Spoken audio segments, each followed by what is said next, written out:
Kisah Salahuddin Al-Ayyubi, sang penakluk Yerusalem. Pada abad ke-12, dunia Islam dan Kristen berada dalam masa penuh peperangan yang dikenal sebagai Perang Salib. Di tengah kekacauan itu, lahirlah seorang tokoh yang namanya kelak dikenang dengan hormat bahkan oleh musuh-musuhnya, Salahuddin Al-Ayyubi atau Saladin di dunia barat. Awal kehidupan. Nama lengkapnya adalah Yusuf bin Ayyub, lahir di Tikrit, Irak modern pada tahun 1137 Masehi. Ia tumbuh dalam keluarga Kurdi yang taat dan dikenal dekat dengan pemerintahan Islam. Sejak muda, Salahuddin menonjol karena kecerdasan, kerendahan hati, dan kecintaannya pada ilmu. Ia bukan hanya seorang prajurit, tapi juga seorang yang mencintai Al-Quran dan keadilan. Menjadi panglima. Salahuddin mulai dikenal saat bergabung dengan pasukan Nuruddin Zanki, penguasa muslim yang berjuang melawan pasukan salib di Suriah. Karena keberanian dan kecerdasannya, ia cepat naik pangkat hingga menjadi panglima besar di Mesir. Ketika kekuasaan Fatimiyah di Mesir melemah, Salahuddin mengambil alih ke pemerintahan dan memulihkan kekuasaan Sunni, sekaligus menyatukan kembali dunia Islam yang saat itu tercerai-berai. Penaklukan Yerusalem. Puncak kejayaannya terjadi pada tahun 1187 Masehi ketika Salahuddin memimpin pasukan Islam dalam pertempuran Hattin. Dalam pertempuran itu, pasukan salib mengalami kekalahan telak.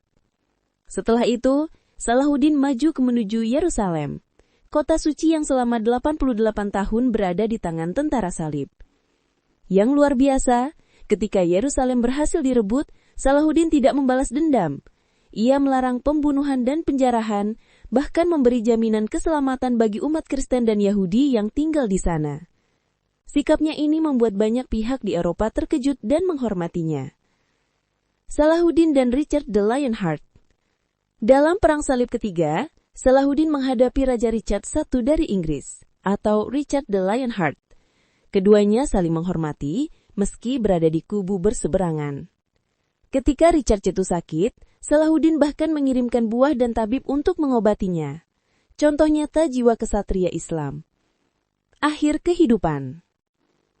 Salahuddin wafat pada 1193 Masehi di Damaskus. Meski pernah menguasai wilayah luas dan memimpin pasukan besar, ia meninggal tanpa meninggalkan kekayaan pribadi. Harta peninggalannya hanya cukup untuk membeli kain kafan. Ia wafat sebagai pejuang yang zuhud dan bersih dari ambisi dunia. Nama lengkapnya Sultan Mehmed II bin Murad II. Dikenal dengan sebutan Muhammad Al-Faqih, sang penakluk. Lahir pada tahun 1432 Masehi di Edirne, Kesultanan Utsmani. Sejak kecil, ia mendapat pendidikan agama, militer, dan ilmu pengetahuan dari ulama-ulama besar.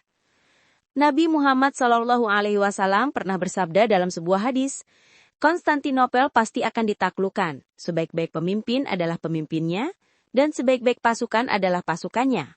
Hadis riwayat Ahmad. Hadis ini menjadi motivasi besar bagi Muhammad Al-Faqih. Konstantinopel adalah ibu kota Kekaisaran Romawi Timur, Bizantium, dan pusat peradaban Kristen Ortodoks. Kota itu sudah berabad-abad sulit ditaklukkan, meskipun banyak kekuatan besar mencobanya.